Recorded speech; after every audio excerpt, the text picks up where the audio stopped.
Prishtina, një nga komunat ku votua të dielën në raundin e dytë të zgjedhjeve, nuk ndryshoi kryetar, duke konfirmuar kandidatin e Lidhjes Demokratike të Kosovës për Parim Rama. Ky i fundit fitoi garën përballë Hajrullah Çekut.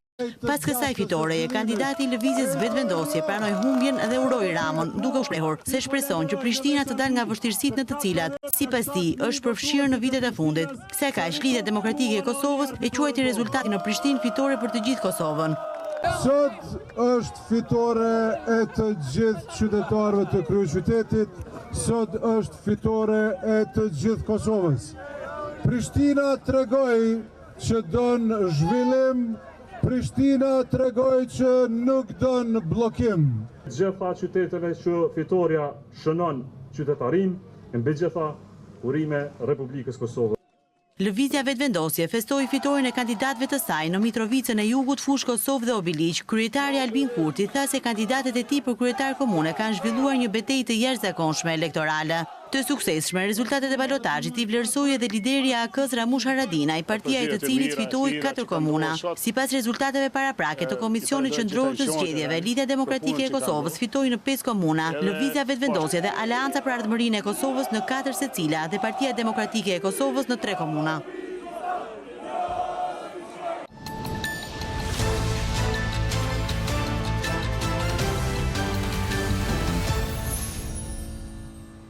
E vjojmë diskutimin në studio, si kundër i thash, me ekspertin Gjinali, të përshëndes dhe një tjetër Ardit, në çpik në gjykimin të është kriza momentale e Kosovës. Dhe pyetja më e rëndësishme që ne na mbetet të bëjmë është sa pranë janë zgjedhjet e parakohshme të dhjetorit në Kosovë? Kriza në Kosovë vijon që pas zgjedhjeve parlamentare të shkurtit. Janë momentet vazhdueshme të cilat praktikisht nuk kanë prodhuar zgjidhje. Kanë qenë propozimet vazhdueshme nga ana e partive të ndryshme politike. Kujtojmë që ka qenë propozimi i Lidhjes Demokratike të Kosovës për qeverinë e unitetit, një plan 15 pikë është i propozuar nga zoti Abliçiku në muajin qershor të këtij viti. Dhe së fundmi kemi propozimin nga ana e Lëvizjes Vetëvendosje, ku mandatoi pas mandatimit të parë të zotit Kurti, Këshilli drejtues i Lëvizjes Vetëvendosje vendosi mandatimin e zotit Konjufsa. Për saksim, pra mandatimi për saksim mandatimi përcaktohet dhe jepet nga presidenti i Republikës, si në rastin e zotit Kurti dhe në rastin e zotit Konjufsa.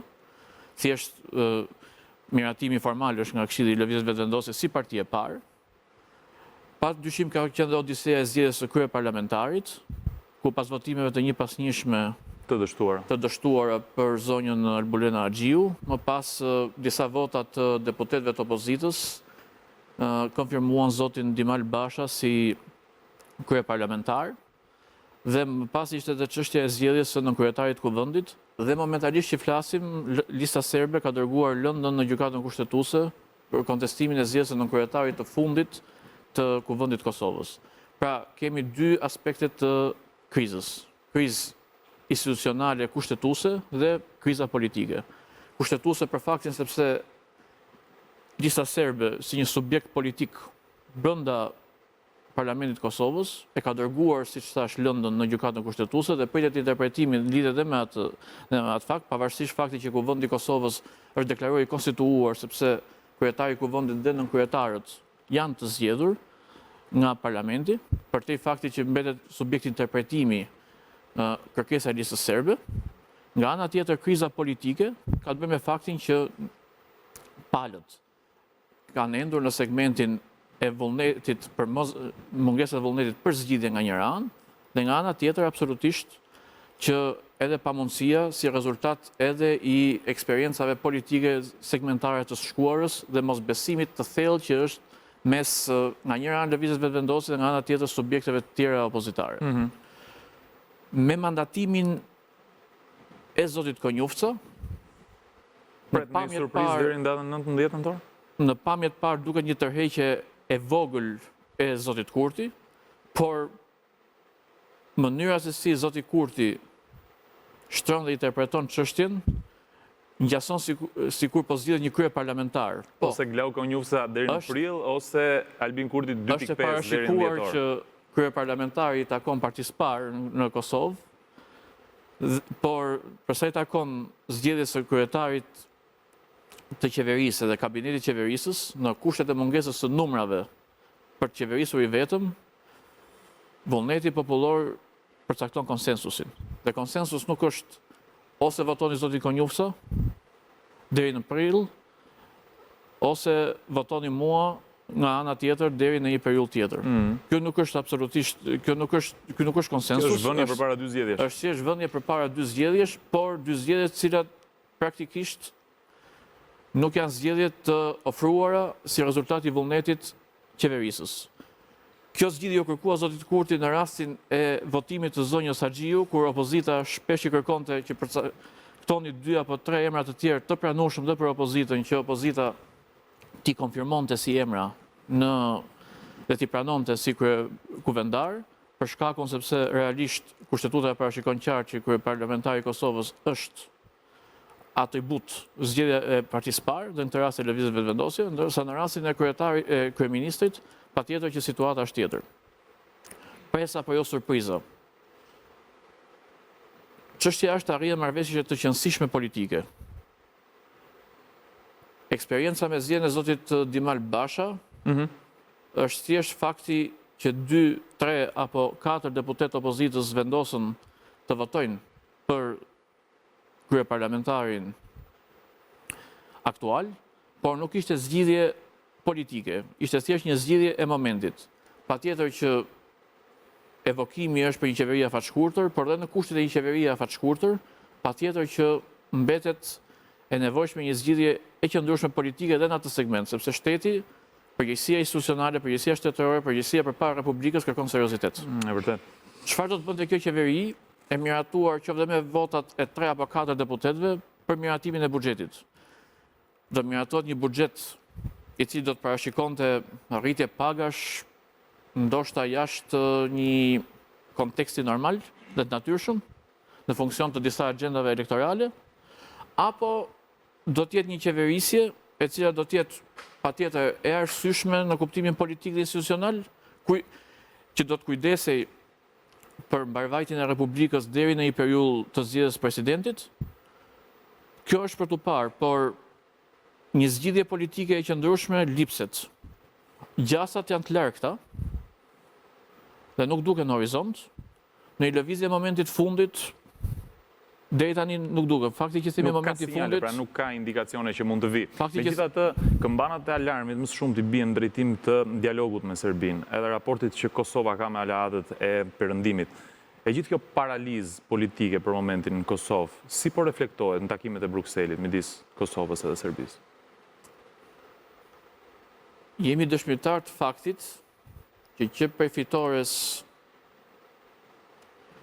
së shkurtit të vitit 2021, 4 vite më parë, kur zoti Kurti u mandatua i vetëm për qeverisur Kosovën, në fjalimin e tij të fitores, të asaj mbrëmje, pyetjes gazetarëve u përgjigj me faktin që dialogu me Kosovën radhitet në shqetësim dhe me Serbinë, radhitet në pikën e 6 apo 7 të shqetësimeve të qytetarëve të Kosovës, pasi shqetësimet janë absolutisht të brendshme dhe zgjidhja e problematikave të tjera që kanë lidhje me jetën e përditshme të qytetarëve të Kosovës, dhe i njëjti deklaroi që ai është për të adresuar praktikisht në prioritet shqetësimet kryesore të përditshmes qytetarit të Kosovës që e kishte votuar. Në fakt, gjatë qeverisjes tij 4 vjeçare, kemi parë dhe kemi vërejtur momente në të cilat absolutisht ka qenë vullneti për një shtyrje dhe për një mosveprim jo proaktiv, përsa i takon në faktit të inkurajimit dhe ecjes përpara në dialogu me Serbinë dhe në realizimin e atyre detyrave të cilat Kosova kishte.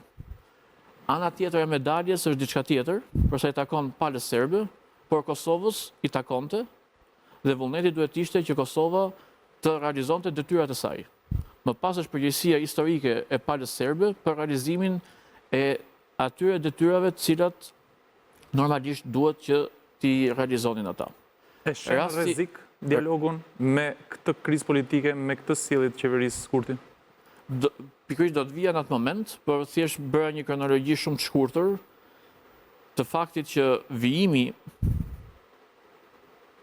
aktual i kësaj krize politike që vijon, me institucionet cilat nuk janë definuara qartë, ku qeveria mbetet në detyrë, ku zëvendës kryeministër i cili paraqitet përballë palës serbe në dialogun e Brukselit, patjetër që vijon detyrë, por nuk ka legitimitetin që buron nga kuvendi dhe në atë vokacion shtetëror që kërkon funksionimin një republike dhe paraqitja dinjitoze që duhet jetë përballë një aktori si Serbia dhe përballë një dialogu që kushtëzon të ardhmen e Kosovës, patjetër që kjo krizë absolutisht që bën që dialogu në vetvetet mos jetë i qëndësishëm, të vijojë teknikisht, mekanikisht, por jo politikisht.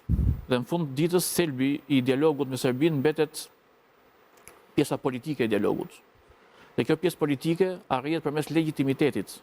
Legitimitetit plot që duhet ketë qeveria e Kosovës dhe nuk ka arsye pse qeveria e Kosovës jetë në kushte jo legjitime, vetëm mungesa e vullnetit politik për konsensus ka ndërmarrë këtë. Kosova është shteti i cili zhvillon zgjedhjet më të mira në rajon. Shumë shkurt dua të pyes Ardit përpara se ndalemi edhe tek Maqedonia e Veriut për buxhetin e Kosovës. A cënohet për vitin e ardhshëm me gjithë këto fonde të ngrira, të mbetura të ngrira nga Bashkimi Evropian, nga banka botërore?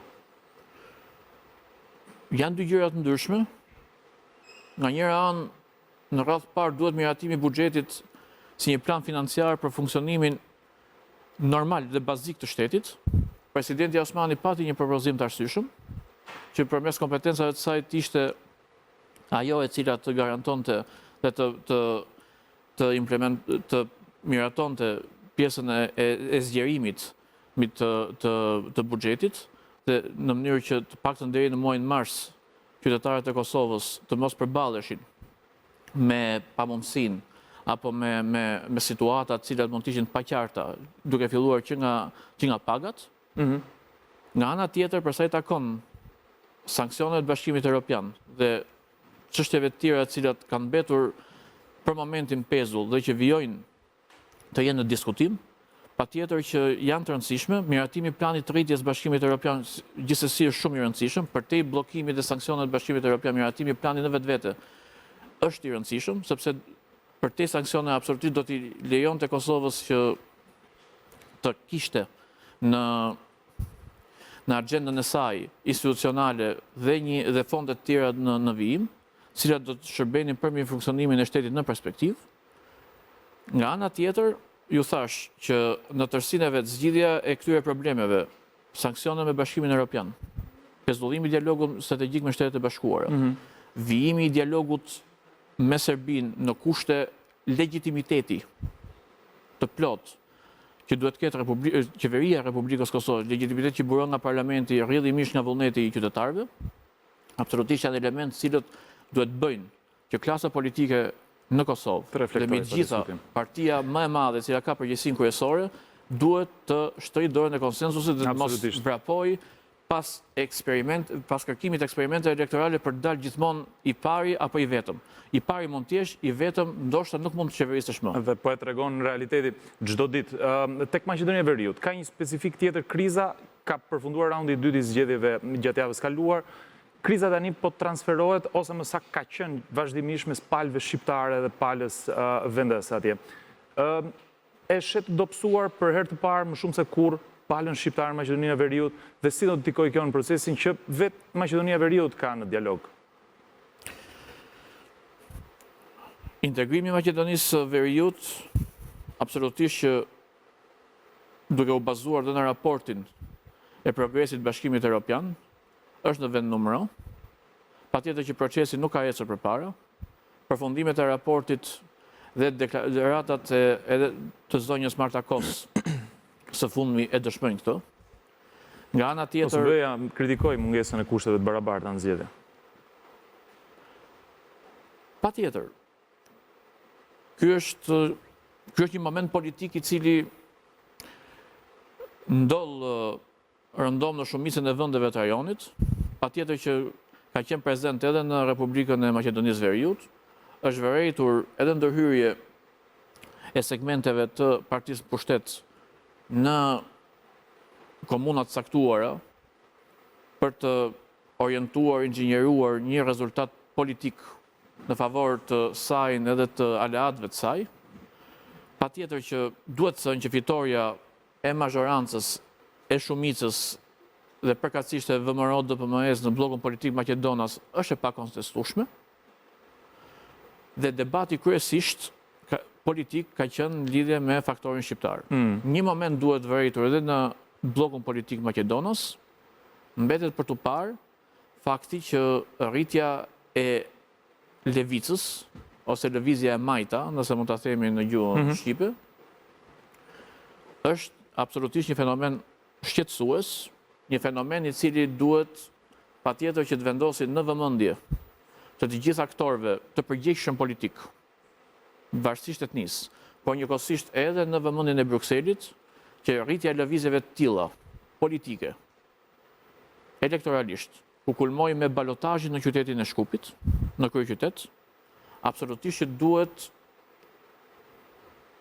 të bëjnë dhe të ndërgjegjësojnë dhe në kufit e alarmimit, aktorë si Brukseli që rritja e skepticizmit ndër qytetarët Maqedonas mund të dërgojë drejt shikimit në drejt flukseve politike si lëvizja e lëvizja. Duhet kujtoj dhe një raport fundit të publikuar jo më larg se dje. Jemi drejt fundit, e fundit. Duhet të kujtoj dhe një raport të fundit të publikuar jo më larg se dje, ku nënvizonte faktin që pjesa më e madhe e të rinjve Maqedonas në Maqedoninë e Veriut thjesht e konsideronin integrimin Bashkimin Evropian, ose ishin neutral, ose mendonin që nuk do të arrijej, dhe ishin skeptik rreth arritjes së integrimit në Bashkimin Evropian. Këto elemente janë absolutisht elemente që duhet bëjnë edhe Brukselin, edhe aktorët përgjegjës politik, drejt një sensi përgjegjshmërie tjetër në kuadër të një integrimi të Maqedonisë Veriut, që është thelbësor për ekzistencën efektive të Republikës Maqedonisë Veriut si strukturë shtetërore republikane. Falenderoj shumë për analizën tënde Ardit dhe që ndave kohën tënde me ne. Janë zhvillime që absolutisht do të na shoqërojnë edhe ditët në vijim. Ecim me programin Zonja dhe Zotrin, pas pak do të ndalemi tek elementet e sigurisë në vendet tona të punës. Takojmë pas pak.